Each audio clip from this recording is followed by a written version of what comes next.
I talked for 4 minutes straight, trying to justify why I missed a deadline, and my manager just looked at me, nodded twice, and never gave me another good project again.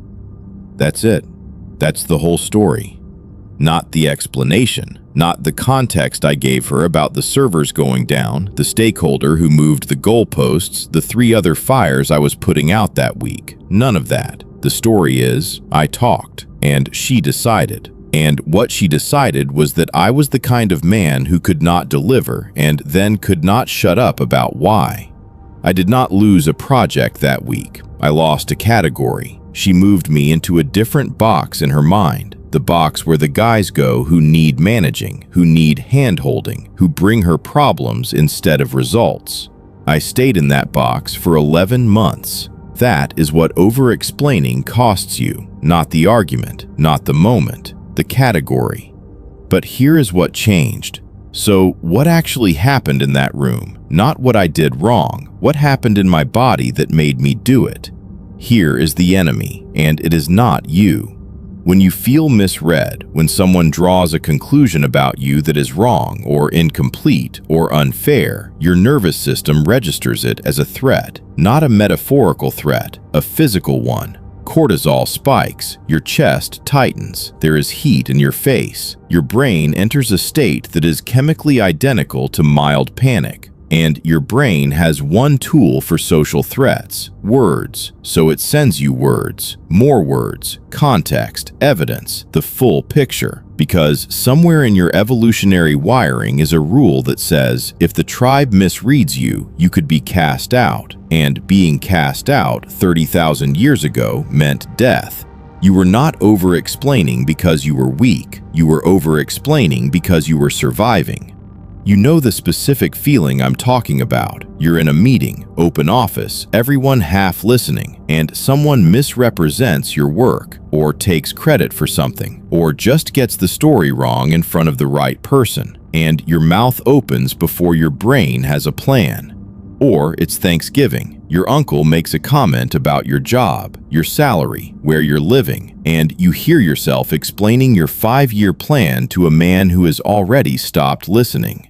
Or it's a text conversation with a woman you're seeing, and she says something that feels like an accusation, and instead of letting it breathe, you send her 4 paragraphs.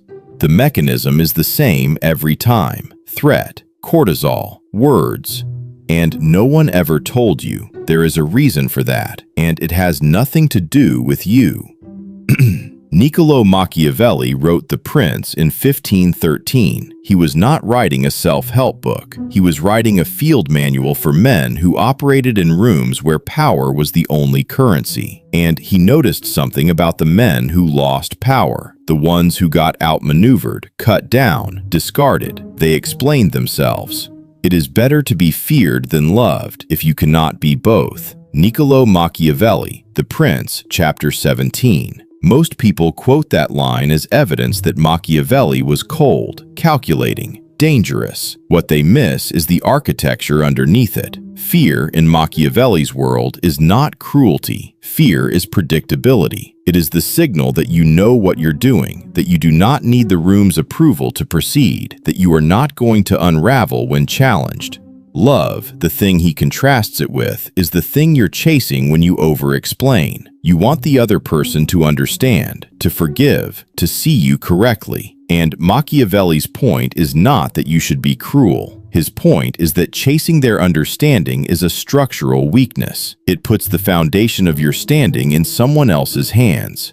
This has been kept out of mainstream conversation for a simple reason. It does not sell comfort. It does not tell you that if you just communicate better, everyone will see how reasonable you are. It tells you that the room does not owe you understanding. And the faster you stop needing it, the faster you become the kind of man the room pays attention to. But knowing this is only half the problem. The other half is what I'm going to show you now. Number 1. The cost. Picture the average performance review in America right now. You've been grinding for 12 months. You have results. Some of them are good. Some of them are complicated because the targets shifted, because the resources weren't there, because the thing that was supposed to support your work didn't. You sit down across from your manager, and before she can say a word, you start. You give her the context, the market headwinds, the Q2 restructure, the tool that broke in September. You are thorough. You are honest. You have thought about this. She listens. She nods. And at the end of the meeting, she rates you as meets expectations. Here is what you don't see. The moment you started explaining, she stopped evaluating your work and started evaluating you. And what she saw was a man who was not sure of his own value, who needed her to understand the circumstances before she could form an opinion, who was, on some level, asking her permission to be good enough. The explanations were not evidence of your competence. They were evidence of your anxiety about your competence. And anxiety reads in a performance review, in a negotiation, in a first conversation with someone you want to respect you, as a crack in the foundation. This is not about being unfair. Ordinarily, the world is unfair, but that is not the argument. The argument is you are making the unfairness worse by showing them the crack. Number 2. This technique is called the closed room technique. The image is simple. Your reasoning, your context, your justification, your evidence lives inside a room. The door to that room is yours. You decide who gets access, and the default position of that door is closed. Here is how it works psychologically. When someone challenges you, a manager, a peer, a partner, the challenge is information. It tells you something about what they think, what they need, where the leverage is. That is valuable. The closed room says, receive the challenge, process it, say nothing that isn't structurally necessary. Not because you are hiding something, because the less you give, the more they have to fill in. And humans, when they have to fill in blanks, tend to fill them with whatever the other person's body language is projecting. If you are calm, still, unhurried, they fill the blank with competence. If you are explaining, justifying, contextualizing, you are filling the blank for them, and you are filling it with doubt. The exact mechanism, withholding explanation, forces the other person to commit to a position without your help. That is where your leverage lives, in the gap before they decide what to think of you. If you fill that gap with words, you hand them the decision already half made. If you hold the silence, you make them work, and the work of reading you shifts the power. Number 3, the contrast dialogue. Let's say your manager pulls you aside, and she says your last report missed the mark, and you replied and said, I know. Look, what happened was the data I was pulling from had some issues, and I flagged it to the team, but we were in the middle of the system migration, and I didn't have time to loop back on it before the deadline, and honestly, I thought the framing would make up for the gap in the numbers, so... And the manager cuts you off and says, right, okay, I get it. Just make sure it's tighter next time. What just happened? She is now managing you. She walked away knowing you struggle under pressure and that you are not sure if your work is good. She will think of you differently in the next budget conversation. Let's assume you had a very dominant response when the manager said to you, your last report missed the mark, and you replied dominantly, I hear you. What specifically didn't land? That's it. 4 words after I hear you. A question, not a defense. Now she is the one who has to articulate the problem precisely. You are holding the closed room. You are gathering information instead of shedding armor. And in the silence before she answers, she is filling in the blank about you. The blank she fills. This is a man who doesn't panic. The moment it clicks is not loud. It is the first time you ask a question instead of offering a defense, and you feel the temperature in the room shift. Your heart rate is up. The cortisol hit is real. The threat is real. But you hold the door of that room closed anyway, and the other person pauses, just for a beat, because they expected you to fill the silence. You didn't. And in that beat, something transfers. You now have the what and the how. What I haven't given you yet is why it's hard. That's coming, and it's going to be uncomfortable. Here's the thing I'm going to say that some of you are going to push back on. The reason most men over-explain is not trauma. It is not anxiety disorder. It is not a communication skill gap. It is that they were raised in American schools and households and workplaces to treat explanation as a substitute for authority. You were taught, explicitly or not, that if you could make someone understand your reasoning fully enough, they would have to agree with you.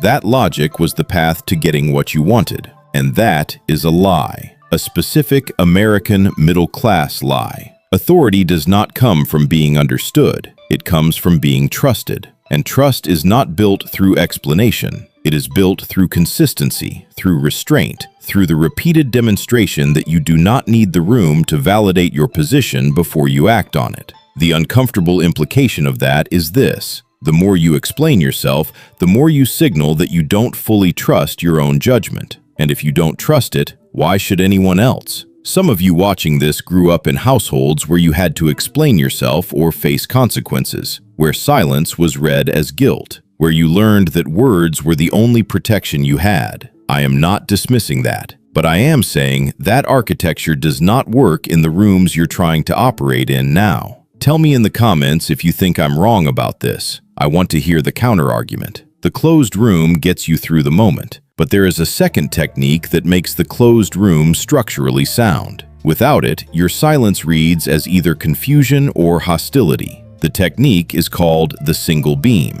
The single beam is this: when you do speak, you say one thing, not three, not two, one, and you stop. The architecture of most people's communication looks like a pile of materials on a job site, a lot of pieces, none of them load-bearing because none of them are placed. The single beam is the one structural element that holds the ceiling up. Everything else is just noise. Here is how it sounds in practice. Imagine this scenario. Your friend group is debating something. Someone misrepresents your position. Old you would have corrected it, explained the nuance, walked them through your actual reasoning. And weak you says, no, what I was actually saying was, and this is a distinction that matters, I wasn't arguing that the whole thing was wrong. I was arguing that the specific framing was off, which is different, because if you read what I said, you says, that's not what I said. Read it again. Done. Single beam. Let it hold. Now imagine a scenario 2. Someone on a dating app pushes back on something you said, asks you to explain yourself. Then the weak you wrote a long paragraph, gives more clarifications, apologies for the misread. But you, Ben, replied this way: I said what I said. What did you read there? Now you see? One sentence, a question back. The room stays yours. The single beam and the closed room work together.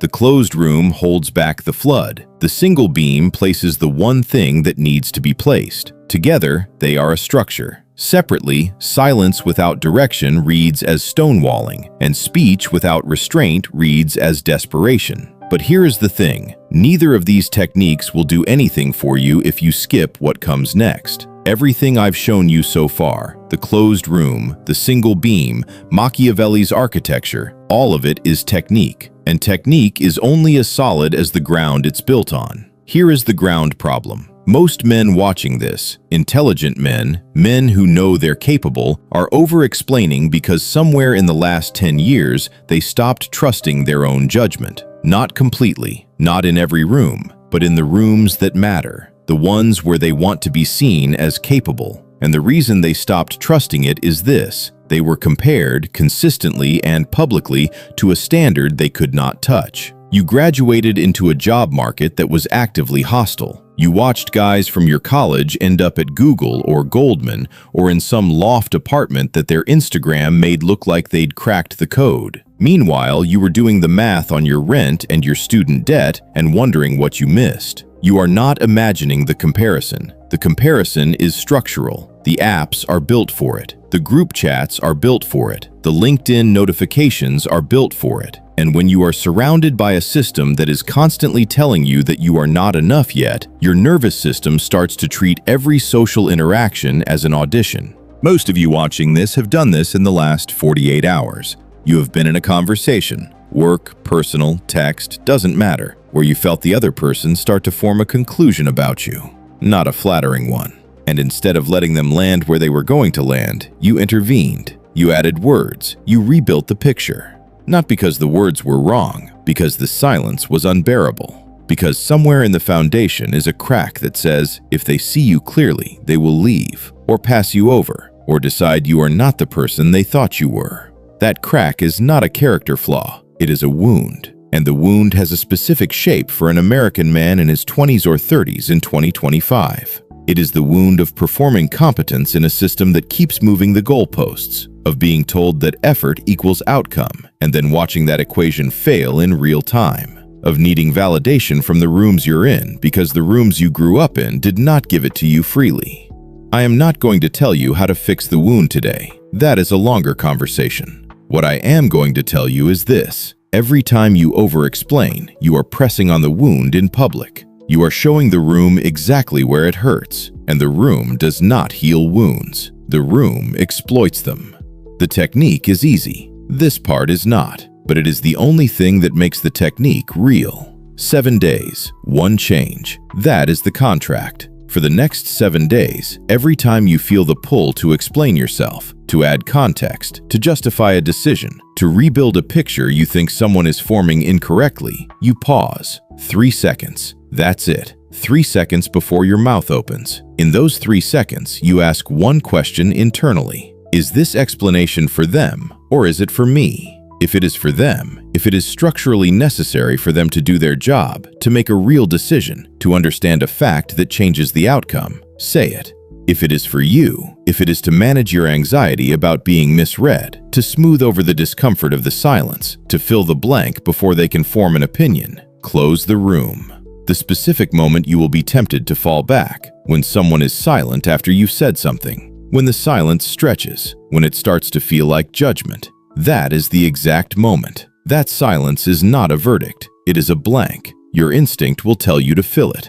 Don't. The line to say to yourself in that moment: the room is not the judge. I am. And then come back here. Tell me in the comments the first moment in the next 7 days when you caught yourself about to over-explain and didn't. Not what happened after, just the moment you held the door closed. Here is the image I want to leave you with. There are 2 kinds of buildings. There is the building that explains itself, the one with the signage and the arrows and the printed notice on every door telling you what it is for and how to use it and what will happen if you use it incorrectly. And there is the building that just stands. No apology for its height, no explanation for its weight. It holds what it holds. The structure is visible, the purpose is clear, and it does not need you to agree with it in order to remain standing. The man who over-explains is the first building. He is not lying about what's inside. He is just so worried that you'll misread the entrance that he has covered every surface with instructions. And what the room reads is, this man does not trust his own architecture.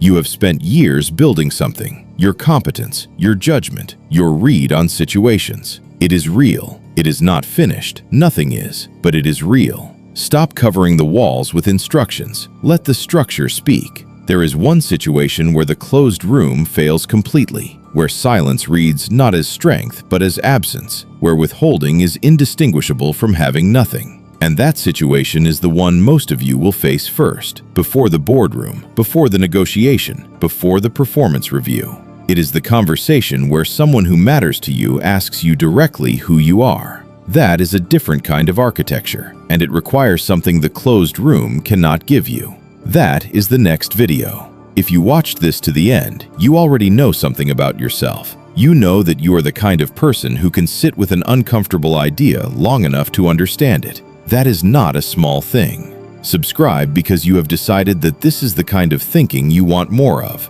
not because I asked. The room doesn't owe you understanding, and the day you stop needing it is the day you finally become the kind of man the room cannot afford to ignore.